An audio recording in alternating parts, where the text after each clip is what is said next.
So, Tim, welcome to CTO Confessions. It's great to have you on board, sir. Thank you for having me. Brilliant, brilliant. So tell the audience a little bit about yourself. Who are you, what do you do, and who do you work for? All right. So my name is Tim Sabanov. I'm CTO at Zumo. Zumo is a fintech based in Edinburgh, Scotland. And at Zumo, we focus on helping banks, fintechs, other different enterprises build a very secure and compliant access to digital assets, crypto. So I have got a lot of curiosity questions around that. I'm really interested in, so there's probably people listening to this have heard of blockchain. Can you explain what blockchain is in a really straightforward way that will get more people in tune with what we're going to be talking about in this podcast? Yeah. It's a very good question and a very difficult one to answer in a straightforward way. But how I see blockchain is essentially a decentralized ledger. What decentralized means is that no central entity is managing it. In the case of, I don't know, AWS, for example, Amazon is managing all your data. You're fully dependent on them keeping services live. We saw earlier in the week what happens when AWS goes down, half of the internet goes down. The idea of blockchain is that instead of that one central entity, that ledger, let's call it database, is replicated amongst multiple nodes spread across the world. So even if half of them or a third of them go offline, the system keeps on ticking. And the beautiful thing is that everything under the blockchain itself, powered by smart contracts, for example, is pure math. So you can do a lot of very cool stuff that allows a lot of different use cases. Right. So in the finance kind of arena of this, how is blockchain evolving that? What's happening in that space? Yeah, it's the blockchain as we know it came through essentially, let's say it came through Bitcoin. The public usually equates crypto, Bitcoin. It's all the same thing. Now you have different tokens that gained a lot of popularity. Let's say meme coins are very popular with public because celebrities are pushing them. But Bitcoin is the OG. Bitcoin was developed to be fully decentralized currency, meaning that you have your own wallet and you're able to transact with people without any intermediary. What that allows is full ownership of your funds, full ownership of your well-being in a way. So there is no bank that can prevent you from transacting. Everything is in your domain. Now, if that was the primary use case, I think things are quite different now, where we are now moving more towards fully regulated and compliant ecosystem, but you can still leverage the underlying technology. So blockchain, for example, is already used in production environment quite a lot for cross-border payments, meaning that you use the smart contracts and the ledger under the smart contract itself to execute cross-border payments. You simplify things, you simplify flow of funds, and through that you give users, customers, the actual benefits that come with simplification, which is usually speed. So transactions settle a lot faster in a matter of seconds versus hours or days, and costs. Instead of paying £4, £5 of provision for individual cross-border payment, it can be as low as a couple of cents. Wow. Okay. Yeah, it's quite. I have done some reading upon this, and I imagine this is quite disrupting to the kind of existing financial systems out there. The mechanisms that traditionally we've seen our economies kind of working on. Do you get a lot of pushback? Because obviously there's regulation coming as well, but is there a lot of pushback in terms of these things starting to become more prominent? I think it's not necessarily about the pushback, it's more about the control. Obviously, it also depends on the region and environment in which we are operating. So when it comes to UK, it's a very rich and long history of banking services, meaning that the systems that you have in place, the systems that big banks have in place, are underpinned by, I would call it almost archaic infrastructure and architecture, right? So things are modernizing, but as far as technology goes and processes goes, it's things are the way they have been for decades and hundreds of years, one could argue. Now, if you then compare that to evolving and um, to regions that are only now kind of switching to more digitally powered banking systems, the blockchain adoption can happen a lot easier. And you can see that in emerging markets. You can see that in Venezuela, for example, wherever there is instability or wherever there is a lack of already good existing systems in place, the adoption of technologies like blockchain can happen a lot faster because what's the motive, I guess, for adoption of blockchain here in the UK, where end consumers have multiple apps that allow faster payment settlement straight away? Usually, you're able to transfer your sterling pounds without any additional cost. What's the actual motive, right? It's kind of hard to convince a normal customer, an average Joe here in UK, to use the blockchain for the purpose of transacting and for the purpose of managing their financial well-being, while somewhere in Venezuela, somewhere in Asia, parts of Africa, that is a completely different ballgame, because the switch between what is currently in place and what could blockchain offer, so the gap is so high that adoption can happen a lot faster, and people actually see the benefits that delivers and are willing to take on potentially slightly more risk as well.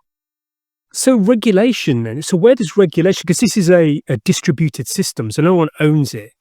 So what's the purpose of regulation? I'm kind of questioning why I'm asking that, but I'm curious as to where the benefit there is then. Well, it depends on the system, right? Blockchain, it's a technology. Now, how you deploy that technology is the real challenge and the real question. Now, you have fully decentralized blockchains. Bitcoin, for example, is a primary use case of that, where you don't even know who made it. So you have a developer or a group that launched it, that was known under pseudonym Satoshi. Obviously, they never went public. You have rumors of who those individuals or groups could be, but the reality is that there is no central governing entity. And then on the other side, you have Ethereum, that was launched as a foundation. So even though the technology layer is decentralized, the core team working on it is well known, and you have the founders. And then you have even further, kind of, if you move more into centralization, you have blockchains and chains that are launched by companies, because it's, at the end of the day, it's technology. So you can deploy that technology as a limited company here, and you could be using blockchain within your existing offerings, within your existing products, without being fully decentralized. And then that's where the regulation comes in. I guess the regulation isn't necessarily, I don't see it as a thing that tries to stop and prevent the evolution of the financial services as we know it. I think regulation is there to protect the consumer. And from that point of view, I welcome regulation. I welcome compliance, because it doesn't make any sense to build systems that are powered by technology that is exciting and technology that can be transformative if the end consumers don't see the benefits of it. And the end consumers will only see the benefits of it if everything is done in a very sustainable and manageable way, where big crashes don't happen, where people don't get, where money doesn't get stolen from people, right? Where consumers have certain rights, and everything is done following specific rules. Wow. Yeah, that's a great explanation. I like that. Hopefully, that'll help a lot of people out there to understand some of the things that are going on behind the scenes to make this feel safer. Um, I've got a question here around the connect between blockchain and Web3. What's the connection there? How do you think that see that shaping out in the future? Yeah, well, if we try to break down what Web3 actually means, and I think this is one of those things where there's so many different explanations and angles one could go down, the rabbit holes one could actually go down. But if you look at Web2 was the internet as we know it or have known it. So it was the uh, development of e-commerce shops, development of websites. You were able to not only read the content, but you were able to participate, social networks, email, all that is part of Web 2. And then the Web 3 element came in, right? So the Web 3 is a designation that it's an evolution of the internet as we know it. So we are moving from 2 to 3. And what that usually means when people are describing Web3 and how I see it is essentially creating a new type of interaction, creating a new, doing a bit of a paradigm shift, essentially, where people become owners of their own data. People leveraging blockchain become direct owners of what of the data that is being shared with third-party entities. They can interact between themselves without having any third parties between them. A great example of an application, for example, that could be developed on Web3 is a chat app that works even when internet goes down. Because remember, the whole idea of blockchain is to be fully decentralized, meaning that you have nodes, thousands and thousands of nodes across the world, and that then allows you to run systems where the one entity going down, going bust, one entity trying to prevent you from interacting with a friend cannot actually do anything. It's a very powerful thing. It hasn't in my view, it hasn't materialized yet. But the whole idea of big organizations owning your data, knowing everything about you. So you have Meta and everything that happened with Meta in the last decade or so when it comes to how they manage your data. You have Google, you have Apple. Everybody's collecting a lot of data from everyone and a lot of data from me as well. Web3, the promise of Web3 is to put a bit more control back to you. One of the promises is that you will have the control. You will be able to not only see who has access over specific parts of your identity, but you'll also be able to revoke access to that data when it comes to third parties. So I think if it goes the way it should go, if the proper evolution from Web 2 to Web 3 happens, the consumers will definitely be better off. Yeah, I'm quite excited about that, the way you described that then, 'cause it seems yeah, I always do worry about, what is being collected about and who knows what about me, but handing that control back again. I guess this is gonna worry a lot of the incumbent businesses out there that have made a lot of money out of collecting this data. Yeah. Well, hence all these businesses are also in some way involved with it, if not on infrastructure layer. So Amazon, AWS, Google with their cloud solutions. Meta, Meta actually tried to launch their, what was it called? Libra token, if I'm not mistaken. That was 4 or 5 years ago. It was essentially their own stable token, their own blockchain solution that you could use within Messenger, WhatsApp, Facebook, essentially their own blockchain currency. They wanted to launch it. They failed, sadly or not sadly. It depends on the angle.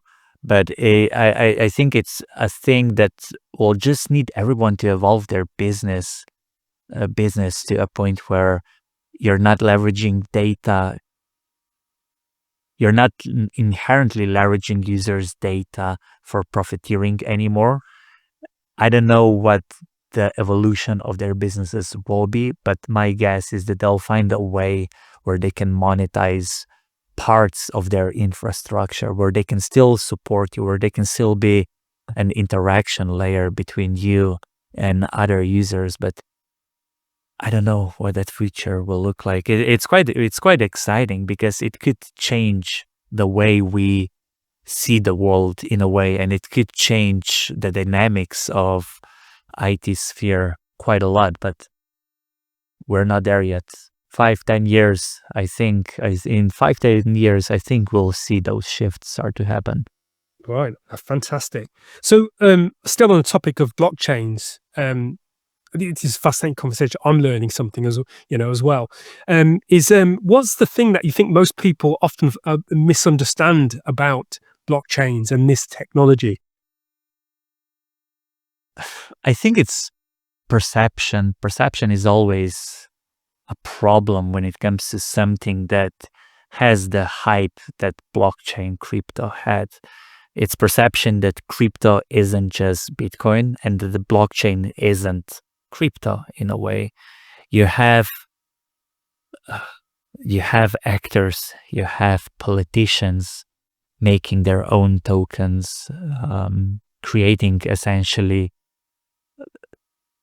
hyped projects that will never deliver. And the problem is that people then start to correlate everything in the blockchain, everything around Web3 with those failed projects.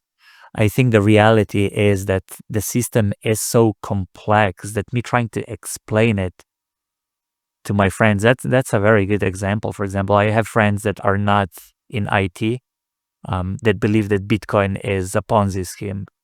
Now, one could argue that underlying build of the value of the Bitcoin could be considered a bit Ponzi, but at the same time, it's the technology, right? It's a technology that we put some price tag on, but it's also technology that is actually used by people already in the world. And I think explaining what that technology can do is going to be incredibly difficult because you can only explain it through the actual use cases. You can only explain it through the benefits that they will be seeing. And right now, where we are when it comes to maturity, we have not gone past that threshold which will lead into mass adoption. So a lot of those use cases are isolated and not necessarily something that can be a good easy explanation. The cross-border payments is a prime example of something that is relatively easy to explain. But as soon as you get to what we have just chatted about, your data and your identity, it's such an abstract concept that majority of population doesn't even really care, right? Because they're using Facebook. They see the benefits of Facebook. They see the benefits of Gmail, the benefits of Google Maps. It's a concept that is hard to explain, but I think will become easier and easier to explain as well. Again, you need use cases that showcase why this is actually useful, and then you need the whole industry behind it. You need mass adoption, at which point explanation might not even be necessary, because not knowing how blockchain works is perfectly fine. Majority doesn't understand how internet works, right?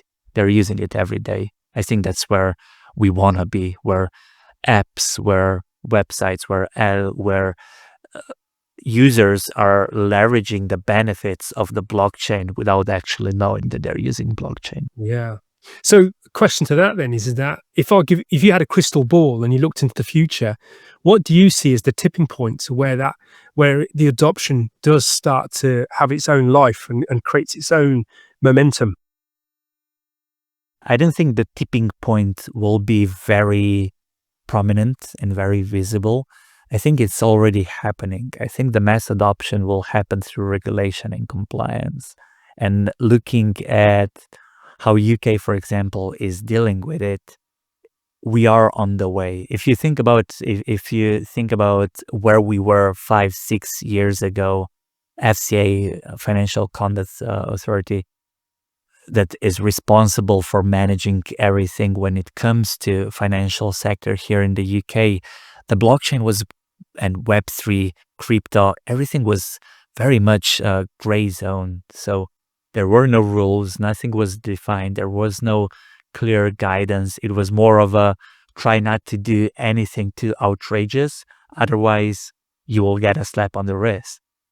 If you think where we were 5 years ago when Zumo actually started building, 6, 7 years ago when we started building the products that we have today, and you compare it to where we are today, where we FCA is well underway into establishing a proper crypto regime, meaning that there are gonna be rules that will allow organizations, allow entities in the UK to not only build blockchain digital asset companies and products, but build it in a very sustainable way where there is that consumer duty baked in, where consumers are protected, and where you will start building and you'll know what the rules actually are. I think that's gonna be driving mass adoption, because you need to have an environment where mass adoption can happen that requires a very clear regulatory stance, and that is now slowly shifting across the world. US is making great moves. You have UK that is moving quite quickly. UAE, for example, is very progressive as well. But as with all these things, it takes time. The regulators are slow, and they should be slow. That's not a critique. I think it's a feature, not a bug, when it comes to regulator and their slowness. They need to protect the consumers. They need to protect the market, meaning that they'll never be as fast as innovation, and that's perfectly fine. Great point. Great point. So coming on now to the company that you work for, Zumo, and the tech around that, what makes Zumo's platform stand out in the market? I think it all comes down to how we actually started. So we started as a fully non-custodial wallet. When it comes to non-custody, what it actually means is that with blockchain, where everything is decentralized, you manage your identity. Your wallet is essentially your private key. Just imagine a very long string, a random string. Without that, you're not able to sign the transactions. You're not able to access your wallet, right? So it's very important for you to store that key securely. When we're talking about non-custody, it's essentially a self-custody, meaning that you're responsible for storing and managing that key, which gives you 100% freedom, right? If Zumo, for example, wants to prevent you from accessing your funds, as long as you have that private key, you just go to a different app and you import it and you continue with your day. Your wallet is there, right? The app just becomes an interface through which you're interacting with blockchain versus an actual blocker that kind of stops you from managing it. That is the non-custody. And then on the opposite side, the custodial system is a system where entities hold that key in your name. So you still have your assets, there still is a wallet, but at that point, you sacrifice a bit of sovereignty. So you don't manage your key anymore. But the benefit of that is that you're not able to lose your key anymore, right? Because the biggest danger when it comes to Web3 right now, not the biggest danger, but the biggest friction is the onboarding. When it comes to how do we introduce these concepts to the users where they're actually responsible for their own private keys, for their own identity. If they lose that, they lose access to everything they have done. They lose access to the funds that they're actually holding. Now, the very easy solution to that was, well, we'll just manage it for them. And that's the custodial system that is very popular within the industry. It's one of the systems that we offer as well. But back to non-custody, we started as essentially fully non-custodial wallet. We had our own consumer app. We worked on our B2B proposition as well. But the important difference, I guess, was that when we started Zumo, the vision was very clear that we're going to do everything in a very regulated and compliant way. So We were we everything started we started developing, and we launched our app, we launched our technology when there was still a proper wild west out there. Things were happening, companies went under, funds were stolen, scams were happening on a regular basis. The products that aren't really there for the benefit of consumers were being launched all the time, but we knew we're going to be super compliant. And that's a very difficult game to play for a startup, right? Because it's a very expensive game to play, but also it takes time because you're dependent on the regulator actually introducing that regulation. And I think one of things that make us stand out is the fact that we have worked with regulators through all these years. We were part of many consultations. We are on a very good stance with the regulator because we never did anything shady, right? We always, not only that we followed the law, but we followed the law that wasn't necessarily even written down. We followed the common practices that were already present within the financial industry. And I think that allowed us to build our technology with a lot of resilience and compliance in its core.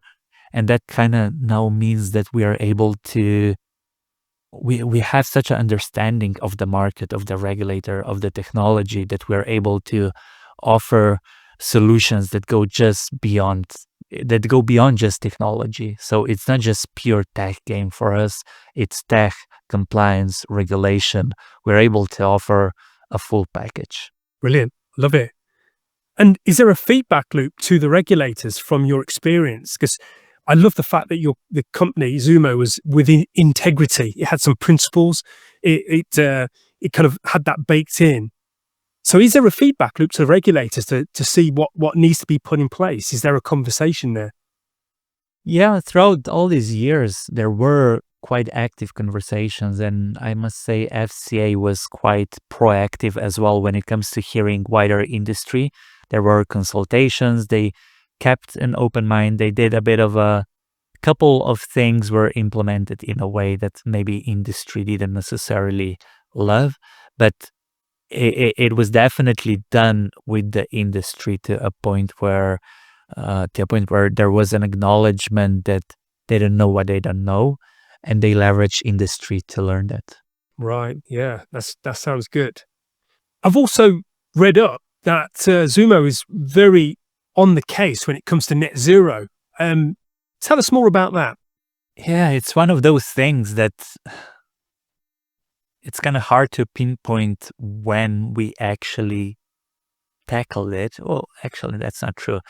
It all comes out of our core values. So the core team at Zumo was a team that was very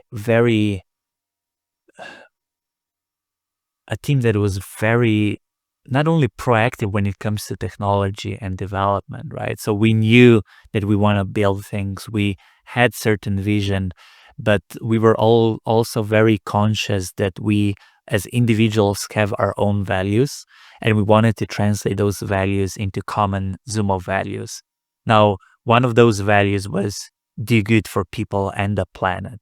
Now, obviously, when it comes to blockchain, and it was all over the media a couple of years ago, the narrative was essentially Bitcoin uses as much of energy as small country type of narrative.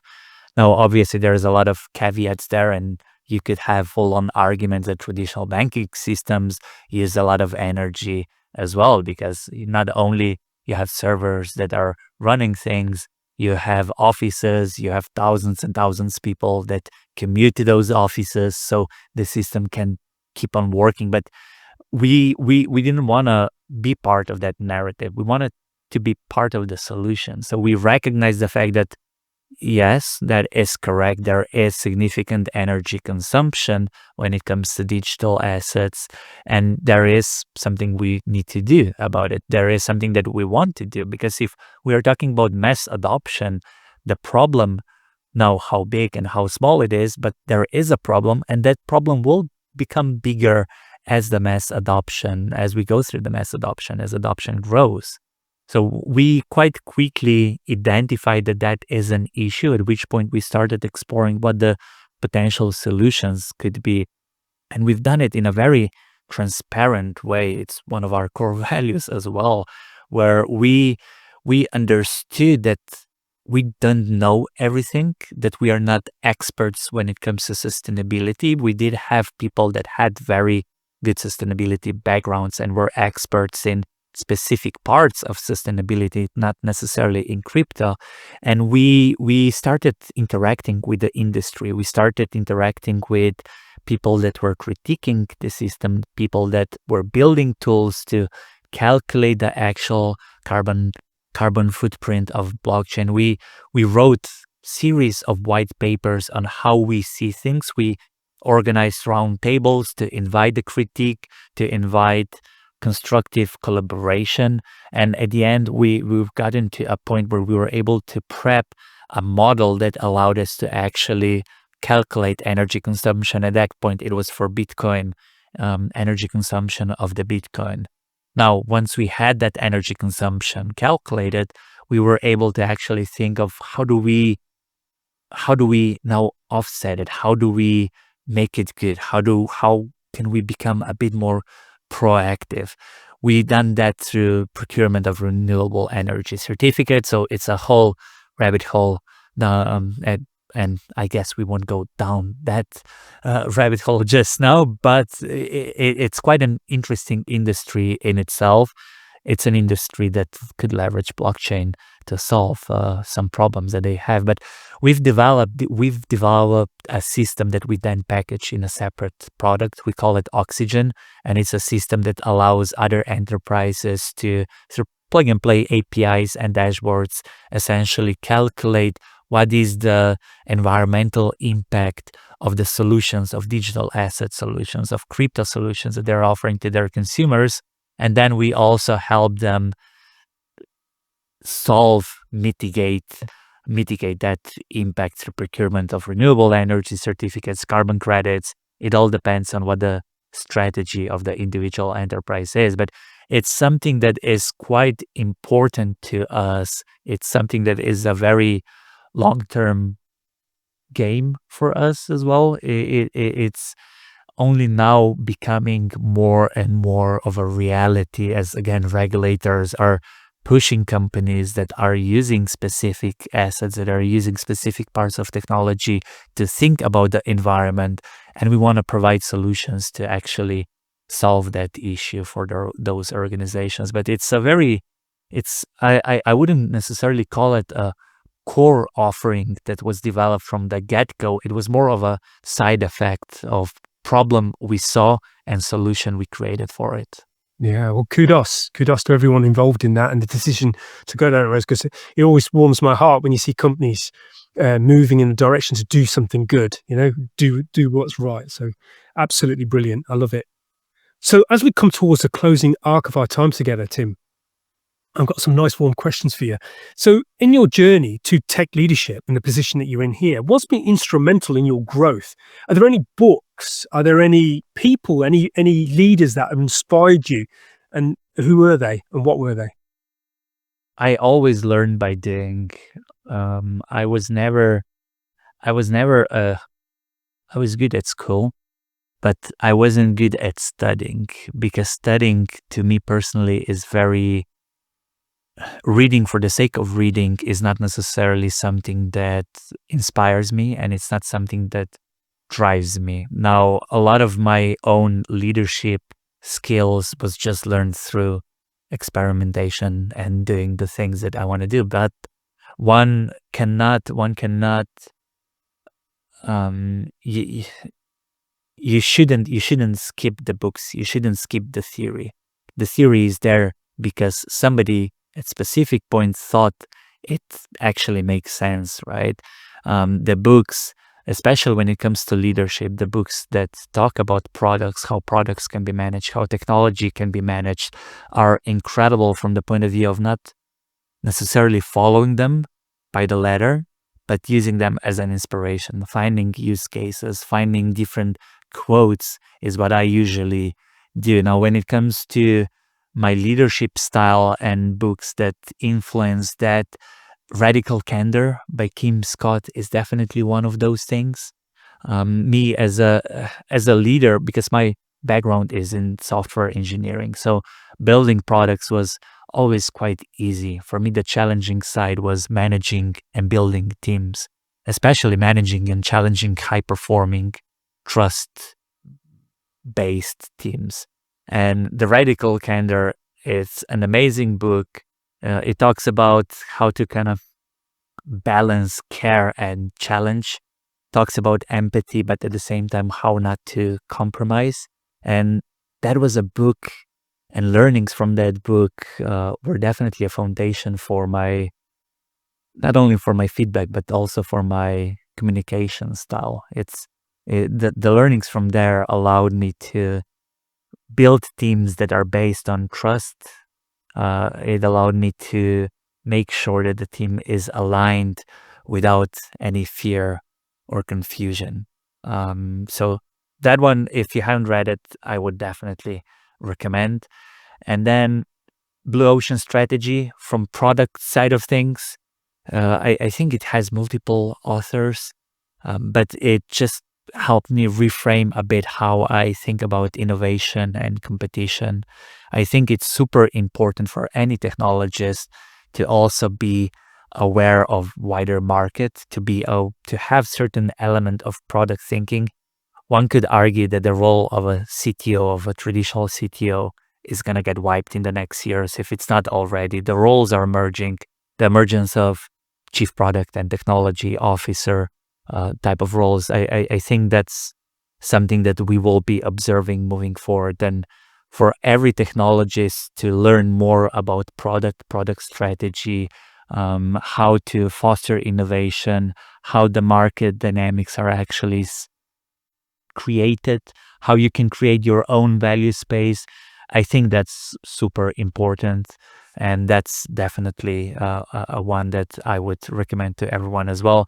And then more of a guilty pleasure was Cheap War by Chris Miller, if I'm not mistaken, that talks about the evolution in a very nice way, essentially evolution of microchip semiconductor industry from the actual innovation. So what is it, 50 years ago, 60 years ago, to where we are today and everything that happened in between. And it's a very interesting read that kind of showcases that technology never exists in isolation. There's always that element of politics, ethics, economics that shape it. It's a very good reminder that every innovation sits within a bigger context. Nothing is ever isolated. You need to be aware of everything. Beautiful. That's one I'm going to look at. That's one I haven't read. And my electronics background, I actually did low-level electronics. I was always interested in the silicon side of stuff. So I think that's going to be a real food. Yeah, yeah. Because I remember back in the day, the blue LED was like a thing that we were all aspiring to, and it was something that I was really enamored and wanted to be part of that journey. But it happened before I could get into that industry. So that one got done. But yeah, that's fantastic. Great share. And just to say, you mentioned around the role of a CTO changing. We did a podcast a few episodes back with Wes Bailey around, is the CTO role really, do we really need CTOs anymore? And I think it kind of speaks to that evolution of roles and the merging of them. So, I encourage the audience to check that out, and maybe yourself as well, Tim, and to let us know what you think about it, because it's a controversial subject, as we live in these changing times. It is, but yeah, thanks. I'll Yeah. definitely have a listen. Good, good. So I'm going to offer you a wish now. I'm going to be a tech genie for a second. I'm going to be this magical tech genie. I'm going to offer you a wish for your industry, for your leadership. What would you wish for from the tech genie? The industry I'm in, so let's call it digital assets, blockchain, Web3, crypto industry, went through a lot of hype. And I see this hype occurring again with AI. I always, for me, it was always problematic to not get pulled in just because I love technology, right? I'm geek by nature. I play with technology in my afternoons. That's my way of having fun. So I get pulled in, but at the same time, it's very hard to figure out what is hype and what is false, what is bullshit, essentially. Um, Now, what I would ask for is a small superpower, essentially a truth detector that would allow me to figure out what is real, what is hype, what actually delivers the value. Uh, just because then I could actually focus on important things. The pace of innovation within the industry we are in right now is so incredible, but that also means that it's super easy to get lost, and all of a sudden you're chasing trends instead of actually solving problems that matter. And if I could see clearly, and maybe that superpower should go to everyone. If everybody could see clearly which ideas will create an impact, I think that would save a lot of time, and it would allow us to build meaningful technology faster. Yes, totally agree. Yeah, I'm living that as well, if I'm really honest. It's almost like we could do with a spray, like a hose spray that washes the BS off, and leaves back the essence of what we really need to know. So, yeah, I'm gonna make that come true for you because I think I could do with that as well. So, thank you for sharing that, Tim. Thanks. So, as we come to the final full stop of our podcast, our time together, what is the key takeaway that you'd like to leave the techie leader audience, the techies listening to this podcast right now? What's your key takeaway? My key takeaway would be don't focus on technology, not just on technology, focus on people. And when it comes to people, be mindful that leadership isn't about control. It was my false assumption at the beginning that being a good leader means that you have everything under control and you have answers to everything. That's not true. It's incredibly powerful to be able to say, I don't know. I don't have the answer, but let's figure it out. I think it all comes down to being super clear. You don't need to have all the answers, but your team needs you to be able to build trust. You need to be able to remove uncertainty. And ultimately, you need to be able to foster space where great ideas can emerge. And this is one of the learnings that would make my last couple of years a lot easier if I would already know it. But like at the end, you live and you learn, right? You just need to stay curious, stay kind, and never forget that human element of the whole technology side of things. Beautiful. What a beautiful, heartwarming note to finish on. Thank you for your time, Tim. It's been great having you on CTO Confessions. Thank you.